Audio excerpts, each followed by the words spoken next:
Hello everyone, welcome back to your own channel. आज हम करने जा रहे हैं आपकी worksheet number 44 subject science class 10th हमारी डेट 13 दिसंबर के लिए। तो चलिए शुरू करते हैं। आज की वर्कशीट में जो हमारा टॉपिक है वो है पीरियोडिक क्लासिफिकेशन ऑफ एलिमेंट्स। जो एलिमेंट्स हैं उनको कैसे अलग अलग कैटेगरीज में बांटा गया है वो हम पढ़ेंगे। ठीक है, तो देखो जो मैटर है हमारे आसपास वो किस फॉर्म में है? एलिमेंट्स, कंपाउंड्स और मिक्सचर की फॉर्म में है। मैटर क्या है? जो भी चीज़ यूनिवर्स में एग्जिस्ट करती है, जिसका कोई वेट है, कोई स्पेस ऑक्यूपाई करता है, ठीक है, एग्जिस्टेंस है, तो वो क्या है? मैटर है। ठीक है, जो एलिमेंट्स हैं वो क्या हैं? सब्सटेंस जिनके अंदर एटम्स होते हैं एक ही तरह के, जैसे सोडियम, मैग्नीशियम, ठीक है, सिल्वर, गोल्ड, इस तरीके से। तो ये क्या है? एक ही तरीके के एटम्स से मिलकर बने होते हैं। टोटल 118 एलिमेंट्स होते हैं जो अभी तक हमें पता है, और ये सबकी अलग अलग प्रॉपर्टीज़ होती हैं, सबके अलग अलग गुण होते हैं। ठीक है, तो इन 118 में से ओनली 98 आर नेचुरली अकरिंग, मतलब जो नेचुरली हमें नेचर से जो मिलते हैं, मतलब ज़मीन से, उनको हम अपनी तरफ से वो नहीं करते, आर्टिफिशियल हम उनको मैन्युफैक्चर नहीं करते। ठीक है, नेचुरली जो हमें मिलते हैं ऐसे 98 एलिमेंट्स हैं। क्लियर? अब देखो, need for periodic classification. Periodic classification के लिए की ज़रूरत ही क्या है? तो देखो, जो एलिमेंट्स हैं उनको हम क्लासिफाई इसलिए करते हैं ताकि उनको आसानी से पढ़ा जा सके एक ऑर्गेनाइज्ड मैनर में। ठीक है, मतलब एक आसान तरीके से एक सीरीज वाइज हम उसको अच्छे मैनर में हम पढ़ सकें। The earliest attempt to classify the elements resulted in grouping, मतलब जो मेन इसका जो रिजल्ट है वो क्या निकला? क्लासीफाई हमने कर दिया, क्लासीफाई करने की वजह से ग्रुप्स बन गए। ठीक है, वो ग्रुप्स क्या क्या बन गए? जिसमें एलिमेंट्स हम जानते हैं उनको मेटल्स और नॉन मेटल्स में डिवाइड कर देगा। फर्दर क्लासिफिकेशंस होती रही। ठीक है, हमारी नॉलेज जो एलिमेंट्स के प्रति बढ़ती गई और उनकी जो प्रॉपर्टीज़ हैं जो जानने में आई, जो प्रॉपर्टीज़ उनकी बढ़ती गई, उसके अकॉर्डिंग क्लासिफिकेशन होती रही। ठीक है, अब आता है डोबेनियर ट्रेट्स। ठीक है, उसके बाद न्यूलैंड्स लॉ ऑफ एक्टिव्स करेंगे। इंपॉर्टेंट है सारी चीज़ें ये। सबसे पहले डोबेनियर ट्रेट्स क्या है? तो देखो 1817 में जो डोबेनियर हैं एक जर्मन केमिस्ट हैं, उन्होंने कोशिश की कि वो अरेंज कर सके एलिमेंट्स को, इस तरीके से रख सकें जिनकी सिमिलर प्रॉपर्टीज़ है ना, मतलब एक जैसे गुण हैं जिनके अंदर, उनको एक ग्रुप में डाल सके इस तरीके से। तो जो एलिमेंट्स हैं वो इस तरीके से अरेंज किए गए कि उनका जो एटॉमिक मास है वो इंक्रीज हो रहा है, इंक्रीजिंग एटॉमिक मास। और जो ग्रुप है तीन तीन एलिमेंट्स के लिए गए जिनको हम ट्राइड्स बोलते हैं। ठीक है, जिनकी सिमिलर केमिकल प्रॉपर्टीज़ हमें मिलती हैं। तो जो एटॉमिक मास है मिडल वाले का, तीन लिए हैं, तीन हो गए जैसे 1 2 3, तो जो मिडल वाले का एटॉमिक मास है वो एवरेज, रफली एवरेज है एटॉमिक मास जो बाकी दो एलिमेंट्स हैं उनकी। ठीक है, एग्जाम्पल देखो, डोबेनियर ट्रेज में आता है पहला लिथियम, सोडियम और पोटेशियम। इन तीनों में यहाँ पे जो लिथियम, सोडियम, पोटेशियम है, इनके जो रिस्पेक्टिव एटॉमिक मास है क्या है? लिथियम का 6.9, सोडियम का 23, पोटेशियम का है 39। तो जब एवरेज लेंगे लिथियम और पोटेशियम का, तो वो क्या होना चाहिए? सोडियम की जो एटॉमिक मास है उसका आना चाहिए। ठीक है, इनका एवरेज है जो इसकी इक्वल आना चाहिए, या फिर थोड़ा बहुत हल्का फुल्का फर्क आ सकता है, कोई दिक्कत नहीं। तो 6.9, और जब इनको ऐड करेंगे तो रफली 22.95 आएगा।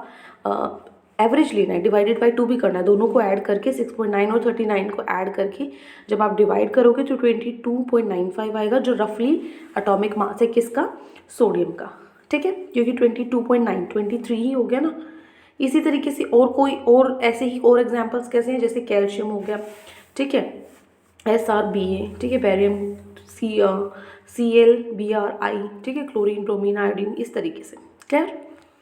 उसके बाद देखो लिमिटेशंस क्या है। लिमिटेशंस मतलब क्या चीज़ें हैं जो कमी रह चुकी थी, उसमें क्या क्या कमियां थी। तो देखो, जो डोबेनियर है उसने आइडेंटिफाई किया था तीन ट्राइड्स को, तीन तीन का ग्रुप जो बन रहा था। ठीक है, जो उस टाइम पे एलिमेंट्स थे, उस टाइम पे जितने एलिमेंट्स हम जानते थे उनको बनाया गया। लेकिन ये जो क्लासिफिकेशन है ट्राइड्स की अब यूज़फुल नहीं है, क्योंकि नए नए एलिमेंट्स हैं, नई नई प्रॉपर्टीज़ के साथ डिस्कवर होने लगी, वो उसको फॉलो नहीं करते थे। तो ये इसकी एक लिमिटेशन है। ठीक है, नेक्स्ट है, minute, Newlands law of octaves. Newland law of octaves में क्या है? जो न्यूलैंड है उसने अरेंज किया नॉन एलिमेंट्स को जो उस टाइम पे थे in order of increasing atomic masses, उनके एटॉमिक मासेस के हिसाब से ही जो बढ़ रहे थे उनके हिसाब से अरेंज किया। और उसने देखा कि जो प्रॉपर्टी है हर एक 8th एलिमेंट की वो सिमिलर है फर्स्ट एलिमेंट से। जैसे ही वो 8वीं में पहुंचता है ना, उसकी पहले वाली के जो प्रॉपर्टीज़ हैं उससे मिलती हैं। ठीक है, सो उसने कंपेयर किया और इसको एक ऑक्टेव से, ऑक्टेव जो म्यूज़िक में हमें मिलते हैं, तो इसलिए उसने इसका नाम दिया, called it law of octaves. ठीक है, जैसे सारे गामा पा ये होता है ना, 8 होते हैं। ठीक है, दोबारा से फिर 7 से स्टार्ट हो जाता है, इस तरीके से ऑक्टेव्स, इसलिए इसने नाम रख दिया लॉ ऑफ ऑक्टेव्स। ठीक है, एग्जाम्पल जो प्रॉपर्टीज़ है लिथियम की और सोडियम की वो सेम हमें मिली। यहाँ से अगर हम देखें ये जो देखो सारे गा मा पा धा नी, इस तरीके से यहाँ पे जो एलिमेंट्स है इनको क्या कर दिया, डिवाइड कर दिया, और मतलब आपस में अलग अलग ग्रुप्स में डिवाइड कर दिया गया। तो हर एक 8th एलिमेंट है वो क्या हो रहा था, जो फर्स्ट एलिमेंट है उससे सिमिलर उसकी जो प्रॉपर्टीज़ है वो शो हो रही थी। ठीक है, सो ये हो गया आपका न्यूलैंड्स लॉ ऑफ ऑक्टेव्स। अब इसकी क्या लिमिटेशंस थी, क्या कमियां थी, इसकी जो ड्रॉबैक्स थी, तो देखो ये जो एप्लीकेबल था सिर्फ कैल्शियम तक। ठीक है, मतलब लाइटर एलिमेंट्स तक ही, जो लाइट एलिमेंट्स थे उन्हीं तक वैलिड था। दूसरा जो प्रॉपर्टीज़ हैं नए डिस्कवर्ड एलिमेंट्स के, जो नए नए एलिमेंट्स आए हैं वो फिट नहीं होते थे लॉ ऑफ ऑक्टेव्स में, उनकी अलग प्रॉपर्टीज़ थी, तो वो इस लॉ को फॉलो नहीं कर पाते थे। फिट करने के लिए एलिमेंट्स को इस टेबल के अंदर न्यूलैंड ने क्या किया है, 2 एलिमेंट्स एक साथ एक स्लॉट में भी रखे हैं। ठीक है, और वो भी that two in the column of unlike element, जो कि अनलाइक एलिमेंट्स के कॉलम के हिसाब से, मतलब आपस में कोई उसकी प्रॉपर्टी मिल नहीं रही थी, फिर भी उसको एक में डाल दिया गया, एक ही बॉक्स में 2-2 एलिमेंट्स को, ताकि वो जो लॉ ऑफ ऑक्टेव है उसको फॉलो करा सके। लेकिन एक्चुअल में ऐसा होना तो नहीं चाहिए। ठीक है, सो ये है लिमिटेशंस। सो ये कुछ चीज़ें थी, 2-3 ही चीज़ें हैं आज की वर्कशीट पे, लेकिन इंपॉर्टेंट है इसलिए आप इसको साथ के साथ रिवाइज करेंगे। ठीक है, अब हम चलते हैं हमारे क्वेश्चन आंसर्स पे। सो बेसिकली आज हमें 5 क्वेश्चंस गिवन हैं, तो इन 5 क्वेश्चंस के जो भी आंसर्स हैं, सॉल्यूशंस हैं, वो अभी हम नीचे करते हैं। तो चलिए स्टार्ट करते हैं।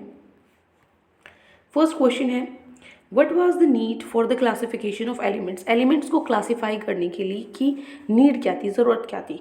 तो देखो एलिमेंट्स को क्लासीफाई किया ताकि उनको इजीली पढ़ा जा सके एक इजीली और ऑर्गेनाइज्ड मैनर में। ठीक है, elements were classified so that they could be studied easily and in organised manner. Clear, ये हो गया आपका क्वेश्चन नंबर 1।